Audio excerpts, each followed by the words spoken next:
తప్పుని సరిచేయాలంటే కొత్త తప్పు చేయడం కాదు, తప్పు జరగకుండా చూడటం. ఇది ప్రభుత్వాల బాధ్యత. కానీ మీడియాని అడ్డం పెట్టుకుని జరుగుతున్న విచిత్ర రాజకీయం ఆంధ్రప్రదేశ్లో ఏంటంటే, చంద్రబాబు హయాంలో ఉపాధి హామీ పథకం చేశారు. అక్కడ పని జరగకుండా బిల్లులు పెట్టారు. తీసుకెళ్ళి జైల్లో పెట్టు, ఇదిగో ఇక్కడ రోడ్డే లేదు, రోడ్డు లేకుండా రోడ్డు వేశారని చెప్తున్నారేంటి అని అరెస్ట్ చేయి.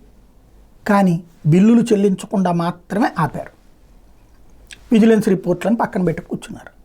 అది తెలుగుదేశం ఏం చెప్పింది, మా వాళ్ళు కాబట్టి మా హయాంలో జరిగినటువంటి పనులకి బిల్లు లేదు. నీరు చెట్టు పథకం సేమ్ అయింది. ఇప్పుడు వాళ్ళకి బిల్లులు చెల్లించేస్తున్నారు. అంటే ఆ 5 ఏళ్ల పాటు జగన్ ప్రభుత్వం హయాంలో వీళ్ళు వార్తల మీద వార్తలు రాశారు సాక్షిలు, అంతా హంబక్కు, అంతా బోగస్ అని.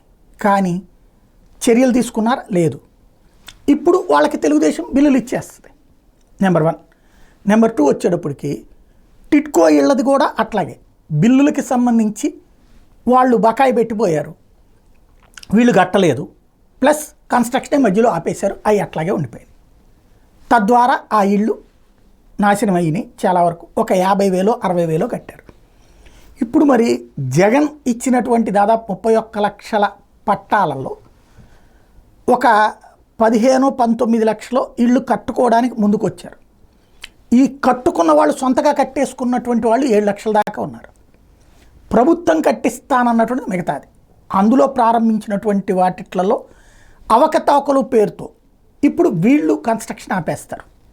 అంటే టిట్కో ఇళ్ళని అండర్ కన్స్ట్రక్షన్లో ఉన్నది జగన్మోహన్ రెడ్డి ఆపి వాళ్ళకి బిల్లులు ఇవ్వకుండా ఏడిపించి వాళ్ళ మీద కేసులు పెట్టడమో, ఈ కేసులు పెట్టలేదు, ఈ బిల్లులు ఆపేసి కూర్చున్నారు. వాళ్ళు కోర్టులకు వెళ్తే కథ నడిచేటటువంటి. ఇప్పుడు అట్లాగే జగనన్న ఇళ్ళకి కూడా జగనన్న ఇళ్ళు నాణ్యత లేవు, దీని మీద నువ్వు దర్యాప్తు, లేదా ఆ ఊరి చివరన పెట్టారు. ఇప్పుడు టిట్కో ఇళ్ళు ఊరి చివరన కాకపోతే ఊరి మధ్యలో కట్టారా, లేదా అంతకుముందు రాజీవ్ గృహకల్ప ఇళ్ళు, లేదా అంతకుముందు కట్టినటువంటి బాంబే కాలనీలో ఊరి చివర కాకపోతే ఊరి మధ్యలో కట్టారా? ఎక్కడి నుంచి వస్తే ఊరి మధ్యలో స్థలాలు ఊరి చివరనే కడతారు. ఆ తర్వాత ఊరు అక్కడ దాకా ఎక్స్పాండ్ అవుతూ ఉంటుంది. కాకపోతే పత్రికల్లో రాసే వార్తల ద్వారా మిగతా హడావిడి చేస్తూ ఇప్పుడు విషయం ఏంటంటే బిల్లులు ఆపేయాలి. జగనన్న ఇళ్ళకి సంబంధించి అడగాలంటే భయపడాలి. కాంట్రాక్ట్ అడిగారనుకోండి, నువ్వు సరిగ్గా కట్టలేదు, అడగలేదనుకోండి ఆడు ఆత్మహత్య చేసుకోవాలి. ఇదివరకు టిట్కో ఇళ్లలో 43 మంది 45 మంది ఆత్మహత్య చేసుకున్నారు. మొన్న ఆయన పేరేంటి, మన విష్ణుకుమార్ రాజు లాంటి వాళ్ళే స్టేట్మెంట్ ఇచ్చినటువంటి పరిస్థితి. కాబట్టి ఏం జరుగుతుందో చూడాలి.